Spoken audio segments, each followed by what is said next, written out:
Good morning and welcome back to my channel. আর এখন আমি চলে এসেছি ব্রেকফাস্ট বানাতে।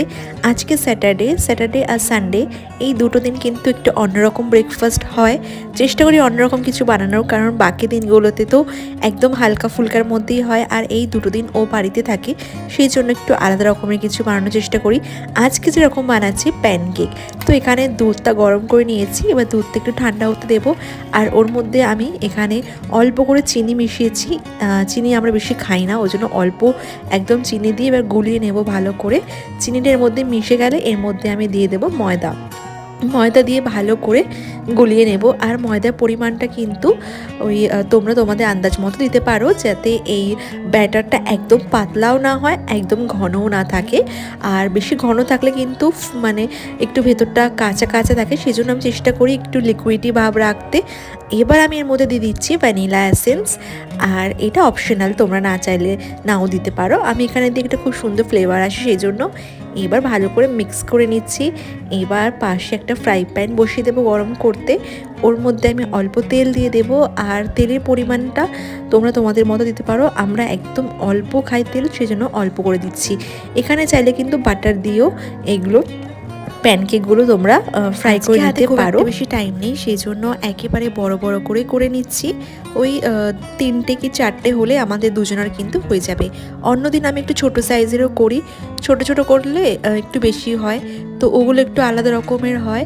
এবার কিন্তু একটা সাইড হয়ে গেছে, আমি অন্য সাইড উল্টে দিয়েছি। এই দেখো, এখানে আমরা 4টে নিয়ে নিয়েছি, আমাদের দুজনের দুটো করে। তো এবার এগুলো খেয়ে নেবো।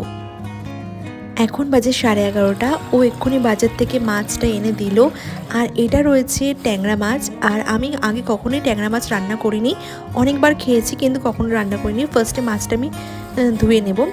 এখানে আমি একটা গামলা জল রাখলাম, এবার মাছগুলোর মধ্যে ঢেলে দিচ্ছি। মাছগুলোকে ধুয়ে নেব, তারপর কিন্তু মাছগুলোকে একটু ভিজিয়ে রাখবো, কারণ এই মাছের গায়ে অনেক নোংরা কিন্তু থাকে। এই রান্নাটা কিভাবে করতে হবে সেটা আমি সম্পূর্ণ ভিডিও ইউটিউবে সার্চ করে দেখে নিয়েছি রেসিপিটা, কারণ আমি তো আগে করিনি, সেজন্য আমি জানতাম না কিভাবে করব। তো ফার্স্টে আমি আলু কেটে নিয়েছি, তারপর পেঁয়াজ কেটে নিয়েছি। এবার নুন, হলুদ, জিরে ধনে গুঁড়ো, রেড চিলি পাউডার, কাঁচা সর্ষের তেল আর কালো জিরে দিয়ে আলুগুলোকে ভালো করে মেখে নিতে হবে।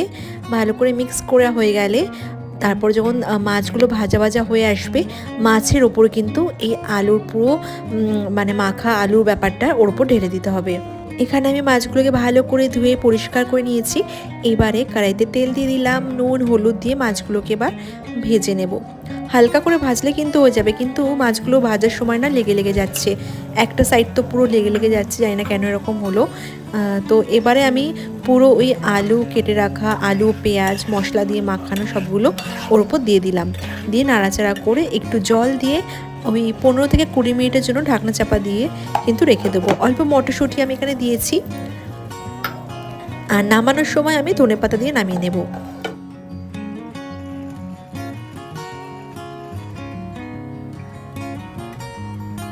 দুপুরে লাঞ্চ করে একটু রেস্ট নিয়ে এখন বেরিয়েছি, একটু যাচ্ছি জুডিওতে আর বাজার কলকাতাতে। এখন বাজে 6টা। তো আমরা বেরিয়ে পড়েছি। প্রথমে যাব জুডিওতে, দেখব কিছু ভালো কিছু পেলে দোকান থেকে নিয়ে নেব। আর আগের দিন ও আমার জন্য শপিং করে নিয়ে এসেছিলো, একটা টপ নিয়ে এসেছিলো। ওই টপটা আমার একটু টাইট হচ্ছে, তো ওই টপটা বাজার কলকাতা থেকে ছিল, ওখান থেকে এক্সচেঞ্জও করাতে হবে। তো এখানে ফার্স্টে জুডিওতে দেখবো, তারপর ওখানে গিয়ে টপটা এক্সচেঞ্জ করে অন্য কিছু নিয়ে নেব। সেম সাইজ পেলে তো ওটাই নেব, না হলে অন্য কিছু নিতে হবে। তো এখন ও গেছে ওর জন্য কিছু ট্রায়াল করতে, তো ততক্ষণে আমি আমার জিনিসগুলো দেখে নিই। এদিকে অনেক রকম টপ ছিল ভালো, কিন্তু আমার অনেক রয়েছে, সেই জন্য আমি কিছু কিনলাম না। তো এই শার্টটা আমার বেশ ভালো লাগছিল, সেই জন্য আমি এই শার্টটা কিন্তু আজকে নিয়েছি এখান থেকে। জুডিওর এই মেকআপের সেকশনগুলোতে ভালো অ্যাফোর্ডেবল প্রাইসে কিন্তু অনেক কিছু পাওয়া যাচ্ছে। আমি এখান থেকে নিয়েছিলাম একটা পাউডার পাফ টাইপের এরকম, তো এগুলোর প্রাইস নিয়েছিল ওই 79 মতো। আর এখন আমি আসলাম ট্রায়াল করতে, আর ট্রায়াল করতে অনেক লেট হলো, লাইন ছিল। আমার তো ইচ্ছাই করছিল না ট্রায়াল করতে, তো ইচ্ছা না থাকা সত্ত্বেও করতে হলো। তারপর চলে গেলাম সোজা বিলিং কাউন্টারে বিলিং করাতে, আরও ওর জন্য 2টো শার্ট নিয়েছিল। তারপর আমরা চলে গেলাম কিছু খেতে, খিদে পেয়েছিল। আর লেক মলে এই জুডিওতে আসলে আমরা এই শপটা থেকে খাই। আমি আমার জন্য একটা ভেজ পনিরের কিছু নিয়েছিলাম, আর ও ওর জন্য একটা মাফিন নিয়েছিল। আর এই শপটা থেকে সব কিছু ভেজ আইটেম পাওয়া যায়। তারপর বাইরে বেরিয়ে একটু ব্ল্যাক টি খেয়ে নিচ্ছি। এরপর একটু যাচ্ছি গড়িয়াহাটের ভেতরে একটু বাজারে, কারণ আমার একটা ছোট্ট অয়েল ডিসপেন্সার লাগবে সেই জন্য, কিন্তু সেটা আর পেলাম না। তো এখান থেকে বেরিয়ে এখন যাচ্ছি বাজার কলকাতাতে, কারণ ওখানে তো আমার আবার টপটা এক্সচেঞ্জ করাতে হবে, সেই জন্য তো ওখানে এখন যাচ্ছি।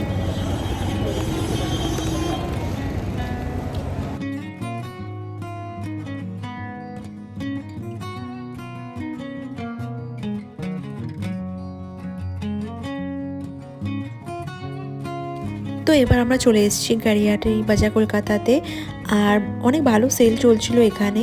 তো ভেতরে ঢুকে তো দেখলাম চারিদিকে শুধু সেল আর সেল। তো অনেক দিন ধরেই চলছিল এখানে সেল। তো যাই হোক, আমার টপটা যেটা আমি এক্সচেঞ্জ করার জন্য এখানে এসেছি, ওই টপটা কিন্তু আমি পেলাম না, সেই জন্য আমি আর অন্য কিছু নিলাম না। আমার এখানে খুব একটা জিনিস পছন্দ হয় না, তো আমি কি করলাম, ওই টপটা জায়গায় আমি অন্য কয়েকটা জিনিস নিয়ে নিয়েছিলাম। আমার জন্য না, মানে ছোটদের জন্য। যা যা নিয়েছি সেগুলো তোমাদেরকে অন্য ভিডিওতে আমি দেখাবো। তারপর চলে গেলাম গড়িয়াহাটের সিরামিক অ্যান্ড গ্লাসের এই শপগুলোতে। এখানে সব জিনিস থেকে আমার ভীষণই পছন্দ হয় বারবার করে। তো আজকে আমি এখান থেকে নিয়েছিলাম একটা ড্রাই ফ্রুট সার্ভ করার কন্টেনার টাইপের। তোমাদেরকে বাড়িতে গিয়ে দেখাচ্ছি, ভিডিও করার আগে এটাকে প্যাক করে দিয়েছিল। তো এখন বাড়িতে যাচ্ছি, বাড়িতে গিয়ে আমি তোমাদেরকে দেখাচ্ছি। তো এই গ্লাসের এইটা নিয়েছিলাম ওখান থেকে, দেখতে ভীষণই সুন্দর। প্রাইস নিয়েছিল মাত্র 150 টাকা। তো আজকের ভিডিওটা এই পর্যন্ত, দেখা হচ্ছে নেক্সট ভিডিওতে। আরও অনেক কিছু কিনেছি, নেক্সট ভিডিওতে দেখাবো।